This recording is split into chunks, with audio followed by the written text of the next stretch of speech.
नमस्ते सबैजनालाई वेलकम छ हाम्रो भिडियोमा हैन। आज चाहिँ मैले के बनाउँदैछु होला भने आज चाहिँ मैले देख्न सक्नुहुन्छ मैले यत्रो मैदा किन मुसे भनेर हैन किन अरे गरे भनेर हजुरलाई थाहा छ मैले के बनाउँदैछु भनेर। आज चाहिँ म बेलुकीको लागि मोमो बनाउने भनेर त्यसको लागि म यहाँ आटा मुस्दैछु साथीहरु देख्न सक्नुहुन्छ हैन। तपाईहरुले सोच्नुहुन्छ होला दुईजनालाई पनि कति धेरै मोमो भनेर, तर हामी चाहिँ मोमो चाहिँ घरको धेरै खान्छौँ। घरमा चाहिँ म भन्दा पनि मेरो हस्बेन्डले धेरै मन पराउनुहुन्छ के मोमो। हामी घरको मोमो चाहिँ एकदम मजा लाग्छ के खानु, मजा आउँछ, मिठो हुन्छ नि त आफूले बनाएको मोमो हैन। बाहिर भन्दा बाहिर नि नमिठो भन्ने हैन, मिठै हुन्छ, तर जे सब घरको भनेको घरकै हुन्छ हैन साथीहरु। सो हेर्दै गर्नु होला, म हजुरहरूलाई अहिले बनाइसकेर देखाउँछु। बाहिर चाहिँ पानी पर्नु पनि लागेको छ, तर छिटो गरेर छिटो बनाउनु पर्छ। तर त्यही हो साथीहरु, खाँदा त रातै पर्ने हो हैन। ओके, अहिले म तपाईहरुलाई देखाउँछु है त साथीहरु। ल साथीहरु, मैले चाहिँ अब यो बन्द काट्नु पर्यो। त्यो बन्दलाई चाहिँ पहिला यसरी केलाउनु पर्यो नि त हैन, धुनुको लागि हैन। किनभने अहिले त यो किराहरू हुन्छ नि त बर्खाको बेलामा त, अनि कस्तो हुन्छ नि त हैन। बर्खामा त बन्दहरू नधुइ त गर्नु हुँदैन साथीहरु। सो यसरी गर्नुपर्छ, केलाउनुपर्छ, यसरी केलाएर मात्रै काट्नुपर्छ है साथीहरु।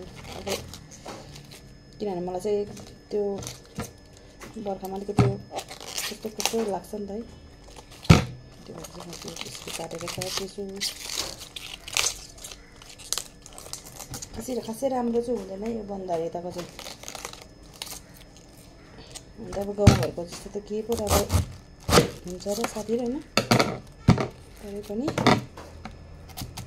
नहुनु भन्दा चाहिँ अब यस्तो पनि खानुपर्छ, कसले दिन्छ यहाँहरुले हैन।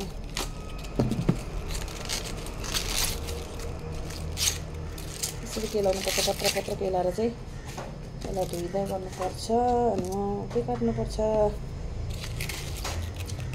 म चाहिँ मोमो चाहिँ फेरि भेज मात्रै मनपर्छ नि साथीहरु, मासुको चाहिँ फेरि मलाई मनपर्ने मासु यहाँ पाउँदैन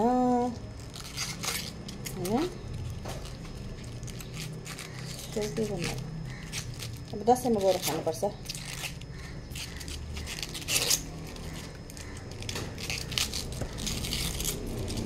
यसरी केलामा छोटो यसरी केलाउनुपर्छ साथीहरु।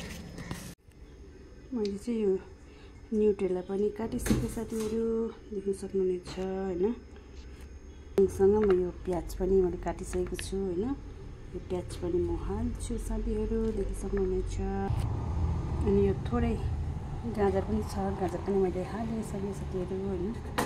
अनि देख्न सक्नुहुनेछ यहाँ चाहिँ कोपी छ, मैले अघि नै कोपीलाई काटेर हैन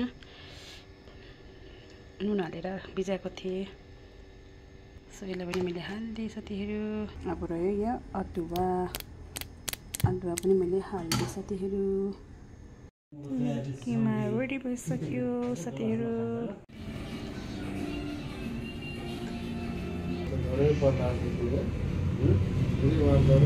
र हाम्रो चाहिँ मोमो रेडी भयो साथीहरु।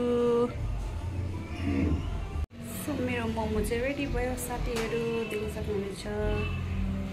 मोमो अनि तिलको अचार टिमुरको अचार